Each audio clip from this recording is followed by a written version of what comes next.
রোশনাইকে ভালোবেসে ফেলেছে আরণ্যক, সত্যিটা জেনে অবাক হলো গরিমা। সম্পূর্ণ জানতে ভিডিওটিতে একটি লাইক করে দেখতে থাকো।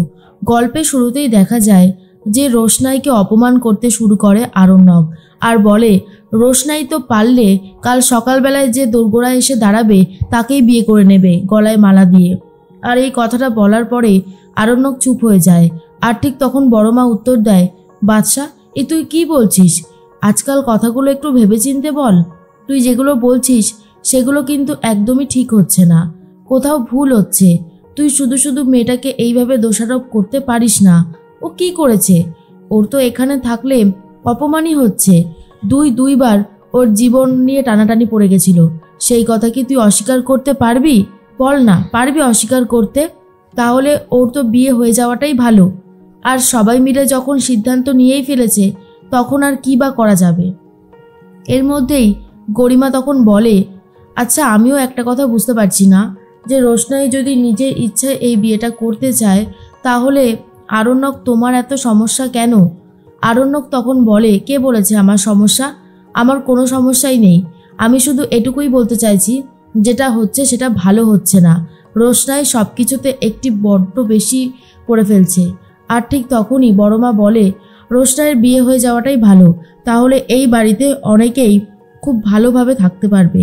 তনুশ্রী তখন বলে, আচ্ছা বর্দি, তুমি সবসময় আমাদেরকে পিঞ্চ করে কথা বলো কেন বলো তো? এমন করছো যেন আমরা রোশনাইয়ের সাথে খুবই দুর্ব্যবহার করেছি, রোশনাইকে এই বাড়ি থেকে তাড়িয়ে দিয়েছি। আদতেও কিন্তু আমরা এরকমটা কিছুই করিনি, কিন্তু তুমি এমন করে সব কিছু শুরু করেছো যেটা আর বলার মতন কিছু নেই। তখনই বড়মা বলে, রোশনাইয়ের ওপর অত্যাচার হয়েছে, সেটা আমি নিজে দেখেছি। হ্যাঁ, এইবারে কোনো প্রমাণ নেই ঠিকই, কিন্তু আগেরবার সেই সমস্ত কথা তো আর সরিয়ে দেওয়া যায় না। রোশনাই, তুমি কষ্ট পেও না। মনে রাখবে, জীবনে কষ্টের পরেই সুখ আসে, আর তোমার জীবনেও সুখ আসবে। এই কথাটা ভালো করে মিলিয়ে নিও। মনে মনে রোশনাই ভাবে, স্যারজি আমাকে যতই অপমান করুক না কেন, আমি নিজের জায়গাতে দাঁড়িয়ে থাকব। দেখি স্যারজি আমাকে ঠিক কতটা অপমান করে। স্যারজির অপমান আমি আর গায়ে মাখব না। আরণ্যক তখন বলে, গরিমা, তোমার কোথায় কোথায় অসুবিধা আছে আমাকে একটু বলবে? আমি যদি আমাদের রিলেটিভদেরকে ডাকি, বন্ধু বান্ধবকে ডাকি, তাহলে অসুবিধাটা কোথায়?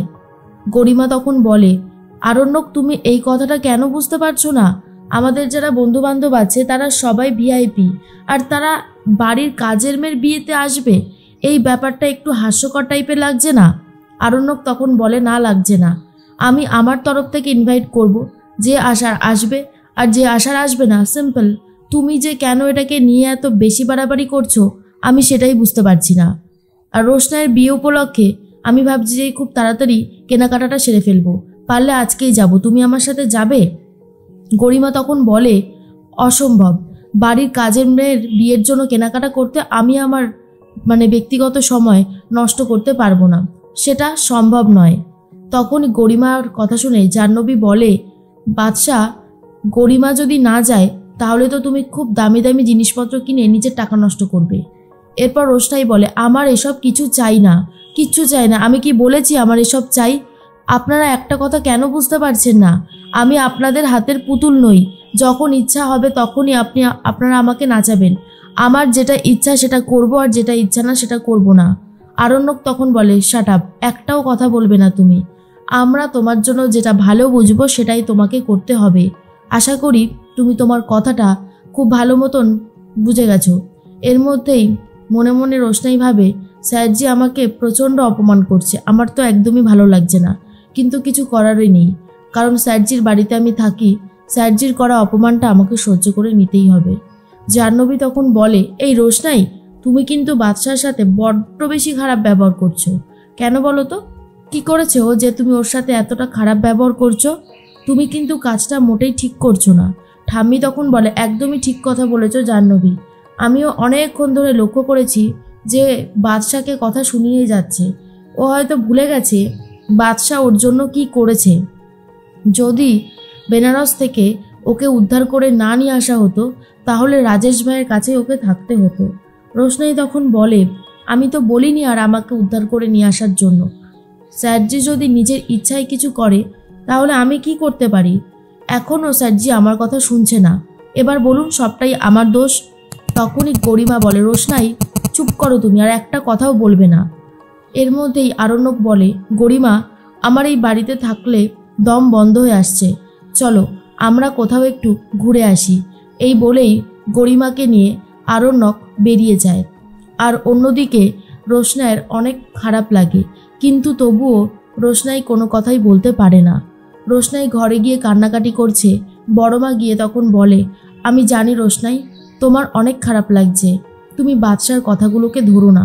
ইদানিং যে ছেলেটার কি হয়েছে বুঝতে পারছি না, কথায় কথায় শুধু তোমাকে অপমান করছে, কিন্তু আমি আছি তোমার সাথে। দেখো আমি জানি যে পাত্র বয়সে তোমার থেকে অনেকটাই বড়, কিন্তু সে যদি তোমাকে ভালোবাসে, তোমার কষ্টটা বোঝে, তাহলে তার থেকে তো ভালো কিছু বোধহয় আর হতে পারে না।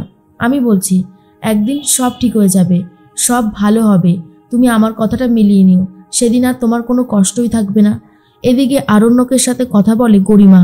একটা রেস্টুরেন্টে গিয়ে দুজন মিলে বসে গল্প করতে থাকে। তখনই গরিমা বলে, আচ্ছা তুমি এত রিয়্যাক্ট করছো কেন বলো তো আরণ্যক? তুমি রোশনাইকে ওই রকমভাবে অপমান করলে কেন? আমি না তোমার এই অপমানের মধ্যে কোথাও একটা তোমার কষ্ট দেখতে পেয়েছি। আমার বারবার করে মনে হচ্ছিল যে তুমি হয়তো রোশনাইয়ের বিয়েটা মেনে নিতে পারছো না বলেই এই রিয়াকশনটা দিচ্ছ। তখনই আরণ্যক বলে, এখন তুমি আমাকে এই সমস্ত কথা বলবে? হ্যাঁ, আমি ভাবতে পারছি না যে তুমিও এখন ইদানিং আমাকে এইভাবে কথা শোনাচ্ছ। গরিমা তখন বলে, আমি তোমাকে কথা শোনাচ্ছি না, আমি শুধু তোমাকে বললাম। এখন যদি তুমি আমার কথাটাকেও ভুলভাবে ধরে নাও, আমি কি করতে পারি? রোশনাইয়ের বিয়ে নিয়ে তোমার মনের মধ্যে কোনো কষ্ট লুকিয়ে রয়েছে। দেখো তোমাকে তো আমি ভালোবেসেছি, তোমার প্রতিটা গতিবিধির ওপর না আমার নজর আছে। তুমি যতই যাই বলো না কেন, আমি তোমার এই কথাটাকে কিছুতেই উড়িয়ে দিতে পারছি না।